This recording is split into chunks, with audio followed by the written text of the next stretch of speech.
licence, master et doctorat dans l'enseignement supérieur, communément appelé LMD. Saluant la pertinence des réformes annoncées dans le cadre des résolutions des États généraux de l'enseignement supérieur et universitaire, le président de la République a évoqué quelques contraintes relatives à la mise en œuvre progressive du système LMD. La généralisation de ces systèmes nécessite que soient réunis certains préalables incontournables en termes de textes réglementaires, de renforcement de capacité des ressources humaines et des infrastructures, afin de garantir l'efficacité attendue, aussi bien du personnel enseignant et administratif que des étudiants, principaux bénéficiaires de cette réforme. Tout en poursuivant l'élan de la préparation du système LMD, le ministre de l'Enseignement supérieur et universitaire a été invité à procéder, dans un bref délai avec le concours de parties prenantes, à une évaluation minutieuse de l'état de ces préalables. Les ministres en charge de la recherche scientifique, de postes, téléphones et télécommunications, du numérique, des infrastructures et travaux publics, du budget et des finances, ont été invités chacun en ce qui le concerne à s'impliquer activement pour accompagner et soutenir le ministre de l'Enseignement supérieur et universitaire dans ses processus d'évaluation et de mise en œuvre recommandés. Un rapport de cette évaluation est attendu dans les prochains jours. Le troisième point de la communication du président de la République a porté sur la mise en place d'une gestion rationnelle des dépenses publiques. Considérant d'énormes attentes de nos populations et l'urgence d'y répondre, le président de la République a recommandé dans le cadre de l'exercice du budget pour l'exercice 2022 les respects des engagements des dépenses en fonction des allocations budgétaires prévues et disponibles. Insistant sur le passage vers une budgétisation programmatique, il a souligné que cela implique dans les chefs de tous les gestionnaires de crédit la culture de la gestion axée sur les résultats, par la performance dont les marqueurs reposent sur la discipline budgétaire. Cette dernière devrait être caractérisée dans la programmation des dépenses publiques par les principes d'efficacité et d'efficience qu'encadre le plan d'engagement budgétaire ainsi que le plan des trésoreries. À cet fait, le président de la République a chargé le ministre d'État, ministre du Budget et le ministre des Finances de mettre en place un dispositif permanent au cours de cet exercice budgétaire. L'appurement dans la chaîne d'exécution des dossiers des ministres sectoriels régulièrement engagés et liquidés, ce qui implique une meilleure coordination et un partage quotidien des informations sur l'état de la trésorerie entre les deux ministères. Le quatrième point de la communication du président de la République a porté sur la mise en œuvre du projet Kin Emploi par le ministère de la Formation professionnelle, arts et métiers. En vue de relever le faible taux d'intégration de jeunes dans le marché de l'emploi dans la ville-province de Kinshasa, le président de la République a rappelé que l'atteinte des résultats assignés à ce projet, fruit du partenariat entre le Royaume de Belgique à travers l'Agence belge de développement ENABEL, est un enjeu crucial en raison notamment du nombre d'emplois projetés, la formation à l'auto-emploi et l'incubation de l'entrepreneuriat. La construction d'un centre de ressources multiservices à Kinshasa, zone d'intervention du projet, est l'une des composantes de ces derniers. Ces centres permettraient de faciliter l'adéquation formation-emploi, la collaboration avec les entreprises environnantes et la promotion de l'entrepreneuriat des jeunes. Le président de la République a demandé au Premier ministre de s'assurer que toutes les dispositions sont prises au niveau du ministère concerné, notamment le ministère de la Formation professionnelle, arts et métiers, enseignement primaire, secondaire et technique, à l'effet d'accélérer la concrétisation de ce projet. Le dernier point de la communication du président de la République a porté sur le contrainte dans la mise en œuvre du projet PERS. Le président de la République a rappelé au Conseil que le projet d'équité et de renforcement du système éducatif, PERS en sigle,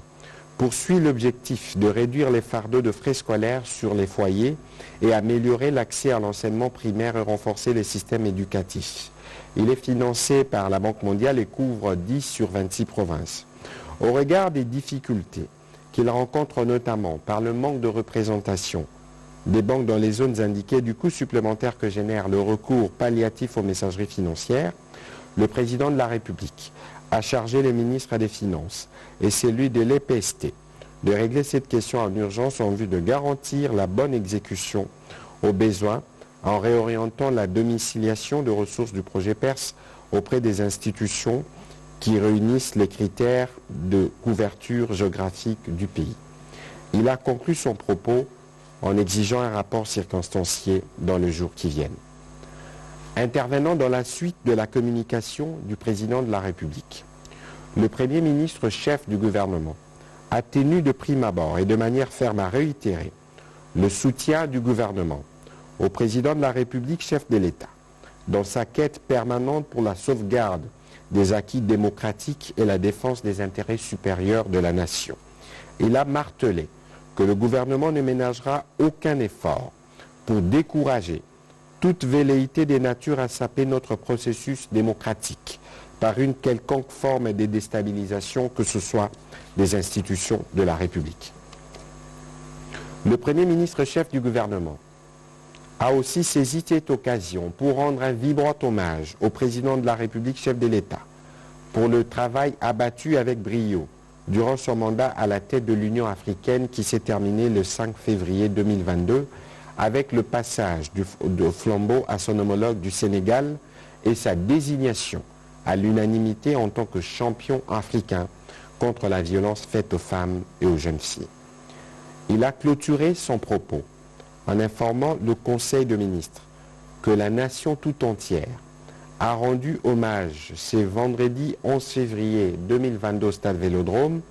à nos compatriotes victimes de la catastrophe survenue à la suite de la rupture d'un câble de haute tension à Matadi-Kibala dans la commune de Mongafula à Kinshasa le 2 février dernier. Outre la prise en charge humanitaire et l'assistance en faveur de familles éprouvées, le gouvernement a mis en place une commission chargée de faire un état de lieu complet sur la problématique de la sécurisation des servitudes de lignes de haute tension de la Société nationale d'électricité SNEL. Dans la même perspective,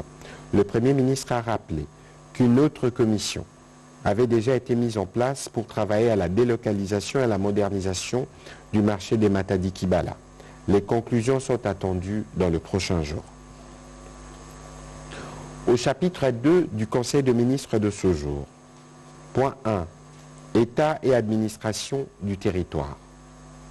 L'état du territoire national, présenté par le vice-premier ministre, ministre de l'Intérieur, décentralisation, sécurité et affaires coutumières, reste généralement calme sur toute l'étendue du pays, en dépit des cas d'insécurité enregistrés dans la partie Est où se poursuivent les opérations militaires dans le cadre de l'état de siège. La police nationale congolaise poursuit également les opérations de lutte contre toute forme de criminalité dans les milieux urbains. L'état d'esprit de la population a été marqué cette semaine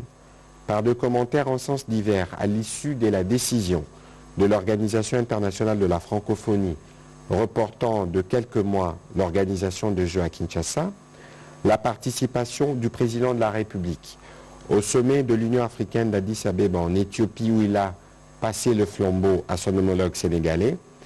et les commentaires après les décès de 25 de nos compatriotes au marché de Matadi-Kibala le 25 février dernier, ainsi que par l'interpellation du Conseil spécial du chef de l'État en matière d'insécurité, ainsi que sur la mise au point qui a été faite par la présidence de la République à ces sujets. Le vice-premier ministre a aussi fait le point de la situation sécuritaire dans quelques provinces. Toujours sur ces chapitres, le ministre de la Défense nationale et ancien combattant pour sa part a fait le point de la situation sécuritaire qui demeure globalement sous contrôle des forces armées de la République démocratique du Congo. Il a indiqué que les opérations conjointes entre les forces armées de la République démocratique du Congo et les forces de défense du peuple ougandais se poursuivent normalement. Les bombardements et actions offensives ont aussi été engagés en Ituri contre les positions terroristes ADF-MTM et leurs supplétifs, où ils tentaient de trouver refuge à la suite de la pression militaire qu'ils subissent dans les territoires de Béni, frontalières à cette partie du pays. Le ministre de la Défense nationale et ancien combattant a aussi informé les conseils de la neutralisation de 23 terroristes et ADF-MTM par notre armée le 9 février 2022 entre les villages Makusa et Makumu situés à 20 km au nord-est de Mangina.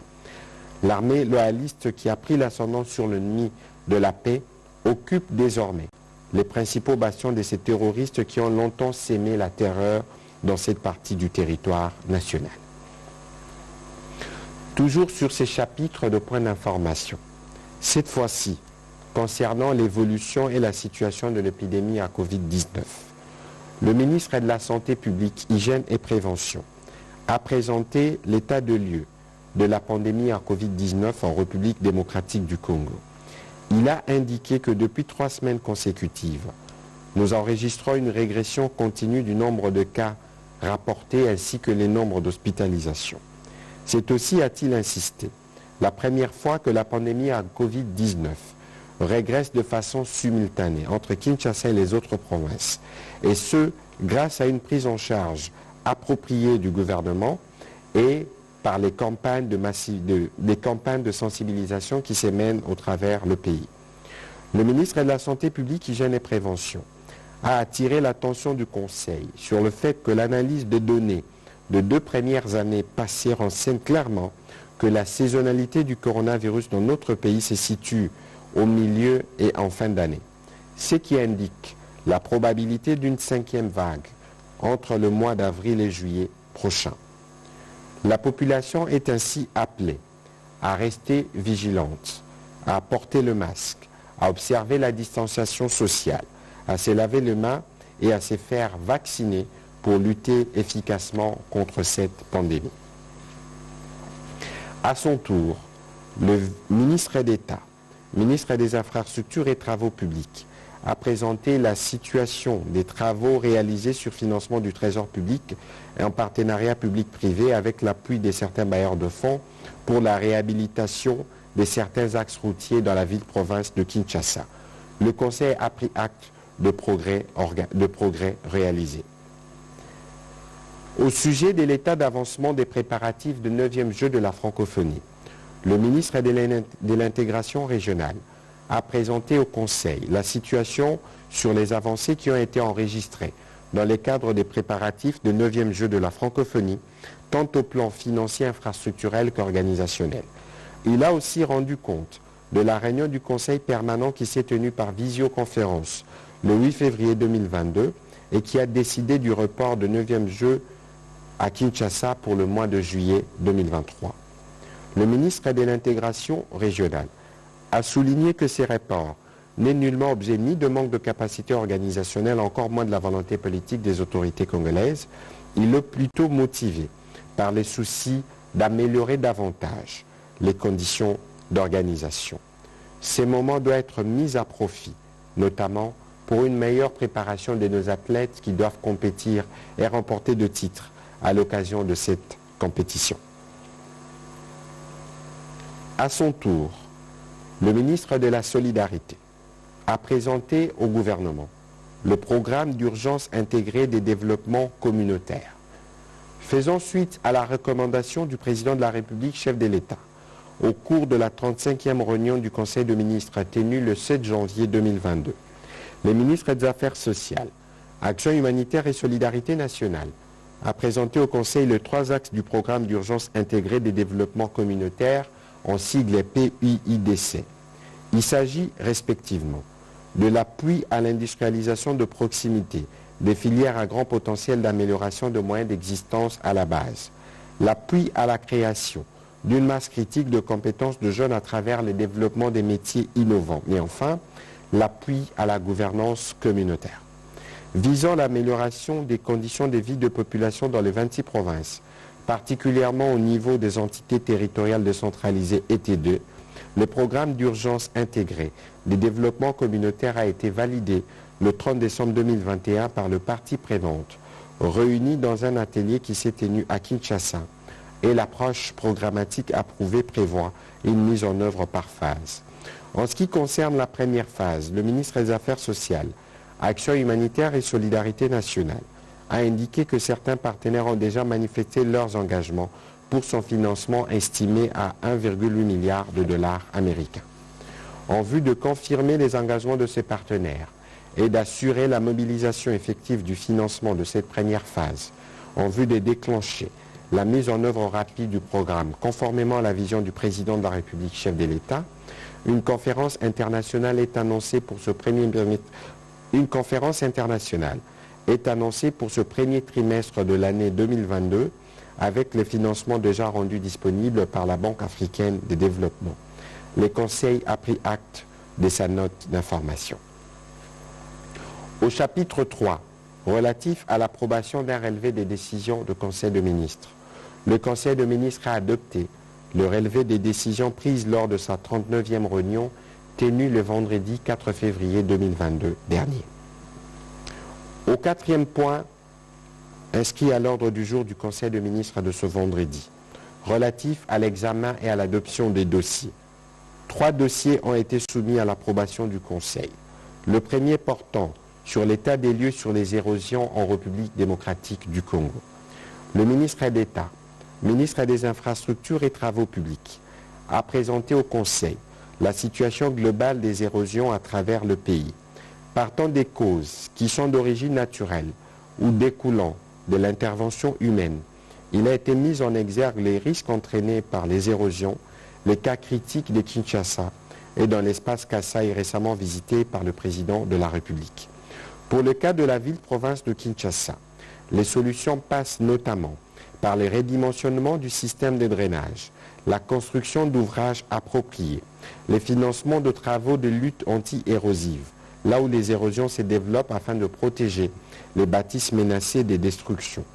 Pour beaucoup de villes à l'intérieur du pays, il a été préconisé le lancement des études pour la construction des systèmes de drainage en tenant compte des bassins versants pour dimensionner les ouvrages requis.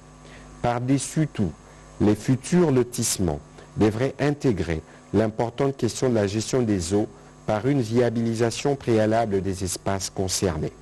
Considérant qu'aucune province n'a des moyens en propre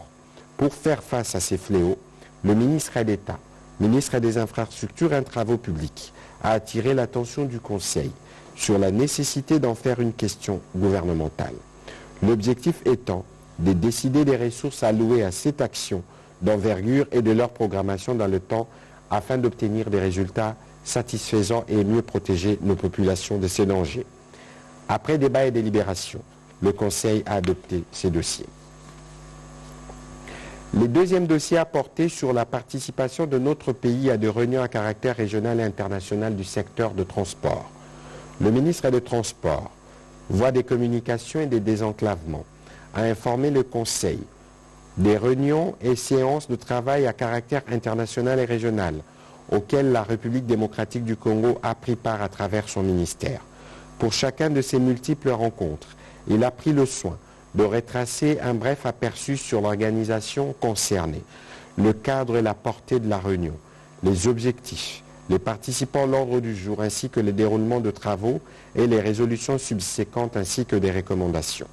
Au regard des enjeux diplomatiques qui représentent les différents programmes et projets envisagés dans le cadre de ces diverses organisations régionales et internationales, le ministre a sollicité l'accompagnement du gouvernement pour tenir le rendez-vous contraignant face à d'importants intérêts stratégiques de notre pays qui sont mis en jeu. Après débat et délibération, le Conseil de ministres a adopté ces dossiers. Dernier dossier soumis à l'examen du Conseil de ministres de ce jour, relatif au développement et au déploiement d'un système spatial performant d'observation.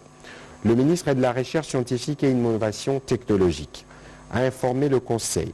de la nécessité pour la République démocratique du Congo d'acquérir un satellite d'observation de la Terre devant assurer la surveillance et la maîtrise de la vaste étendue de notre pays, qui pourra s'appeler RDC-SAT. Cette acquisition, qui devrait se faire au travers l'établissement d'un partenariat public-privé,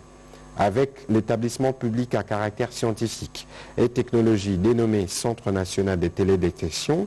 offre à notre pays plusieurs avantages. Du point de vue économique et financier, par exemple, la République démocratique du Congo pourra attirer des investissements qui devront se traduire par la création des emplois et une contribution significative au budget de l'État au moyen des diverses taxes relatives aux dits investissements. Sur le plan sécuritaire,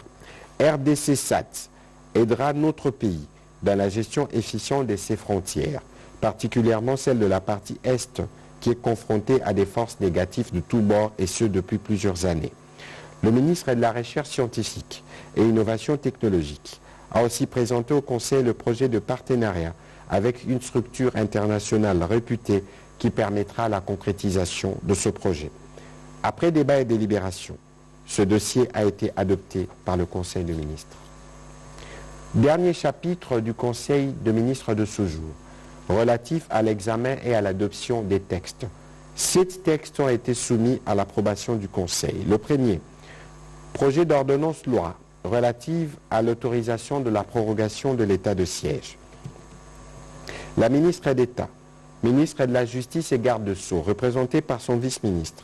a soumis au Conseil le projet d'ordonnance loi autorisant la prorogation de l'état de siège dans les provinces de l'Ituri et du Nord Kivu pour une période de 15 jours prenant cours les 19 février 2022.